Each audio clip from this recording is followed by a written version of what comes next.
Hello，粉絲們大家好啊嚇，係啦，咁咧其實每一場直播嘅時候咧，咁咧我都會同粉絲們咧大概會講下點樣去分呢個蜜蠟嘅真假嘅。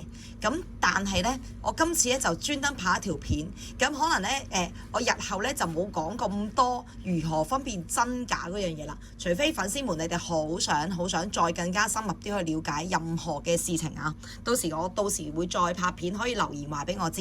係啦，咁簡單啲嚟講啦，咁我呢度咧有一堆咧都係一個雞油黃啦，係啦，市面上咧比較容易常見到嘅嘢，係啦，同埋我又覺得亦都係大家容易去中意嘅嘢，亦都會容易揀錯嘅嘢嘅，係啦，所以咧我就抽咗幾件俾大家去分享下，係啦，咁我到時咧會簡單啲話俾大家知如何去分真假啦。咁我覺得呢幾件咧，我挑選咗出嚟咧，個色咧係比較相似嘅。咁我陣間咧會逐件話俾大家知，俾大家睇清楚，咁而去點樣如何分別嘅。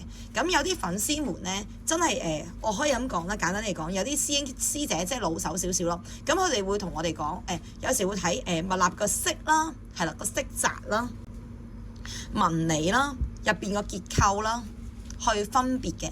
咁但係如果對一啲隔住個主播間，又或者真係新手少少嘅朋友仔，又點樣去分別呢個蜜蠟琥珀嘅真假呢？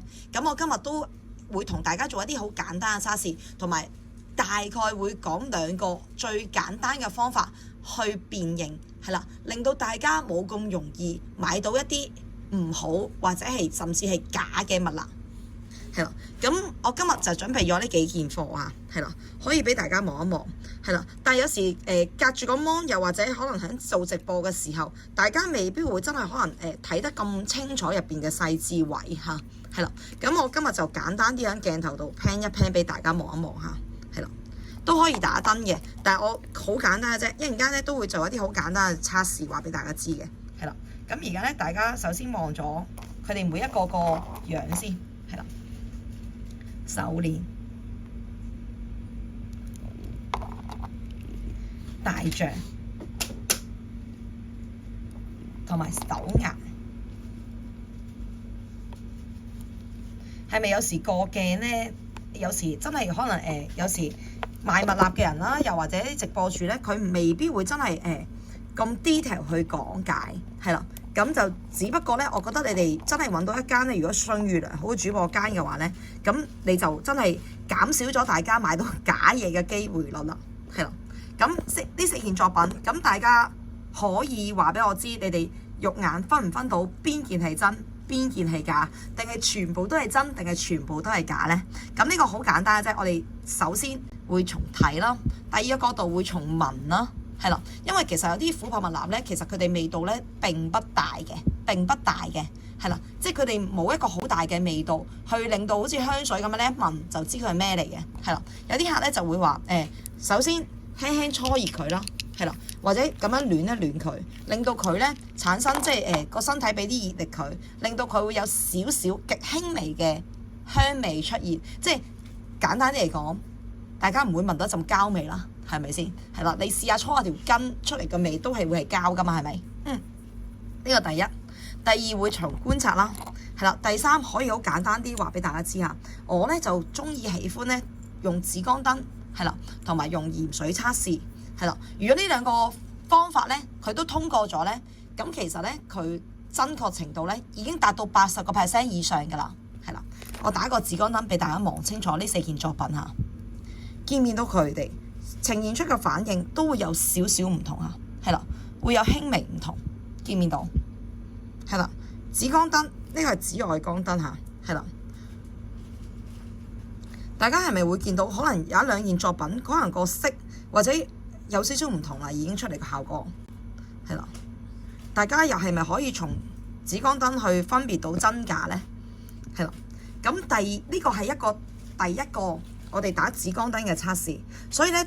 各位朋友仔咧，其實咧你哋咧亦都可以自己買定支紫光燈喺屋企測試下你哋自己嘅產品都可以嘅，冇問題嘅，係啦。我逐一打個燈俾大家望下，大象、手壓同埋手串，係呢個我指甲啊，咁好呼之欲出啦，係嘛？我都打埋我個指甲俾你睇啦。你見唔見到個效果係邊個真邊個假？係啦，知道嘅朋友仔亦都可以留言話俾我知下。係啦，去到呢個步驟呢，而大家可以簡單去分別到呢，我覺得已經減低咗一半嘅機會嚇，已經又減低咗一半賣假嘅機會啦。如果你透過紫光燈咧能夠分別出嚟嘅話，咁其實你又冇咁容易會真係點講呢？買到一啲唔好嘅或者甚至假嘅蜜蠟嚇。好，第二個測試我哋就會用鹽水測試下。呢盤係我哋新開嘅鹽水。咁呢個鹽呢，咩鹽呢？就係可以去超級市場買嘅一個餐桌鹽嚇。係啦，咁你攞個杯仔裝一杯鹽，4杯水嚇，裝大杯啲啦，當然嚇。係咯，可能朗口啊或者飲水嗰啲水杯，咁唔使載到一杯滿滿嘅。咁你大概一個合適嘅分量啦，係啦。咁大概可能100毫升嘅水啦，唔係對唔住，400毫升嘅水啦，咁啊100毫升到嘅容量嘅鹽啦，咁去做呢個測試嘅，好簡單。咁首先開稀佢啦，然後就攪拌啦。你見到我哋而家都有啲鹽仲沉緊底嘅，係啦，仲有啲鹽水沉緊底嘅。咁我事先就掟咗啲豬仔落去，咁佢哋沉㗎啦，當然嚇，係啦。咁而家我哋可以做測試啦。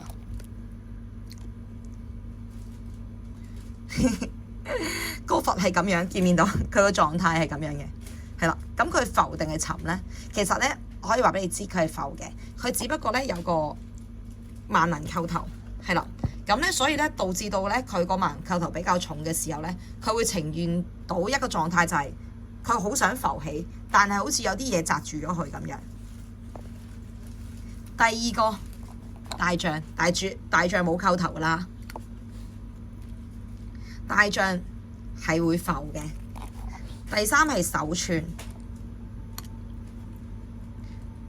手串都係會浮嘅。第四係手壓啊，咦，佢好似都係浮喎，其實係錯嘅，因為棘住咗條手鏈，係啦。咁嗱，4件產品佢出嚟個狀態，大家都有一個明顯嘅分別，就係呢兩樣嘢係會浮嘅。係啦，而呢個浮其實佢都係浮嘅，只不過佢鑑於呢個萬能扣頭比較重身啲，佢好似個升氣球咁，其實佢好想升起，但係俾啲嘢擲住咗。而手壓大家可以望到，係啦，佢係完全唔會浮起嘅，係啦，佢係一個長期沉喺度嘅狀態下，係啦，佢係沉嘅狀態。咁大家而家識分啦，透過紫外光燈同埋呢個鹽水測試，其實已經杜絕咗市面上80%以上嘅所謂嘅層壓式啦，層壓式添，粉層式啦，同埋一個叫做蜜蠟2代嘅產品。因為咧，其實咧天然嘅蜜蠟咧點解會浮起咧？鹽水可以浮起咧，因為關乎係佢哋嘅密度嘅問題。膠或者其他嘅物料未必做到好似琥珀蜜蠟呢一種咁細微、咁細緻嘅一個狀態。咁所以咧，真正嘅琥珀蜜蠟咧，其實鹽水測試係可以通過嘅。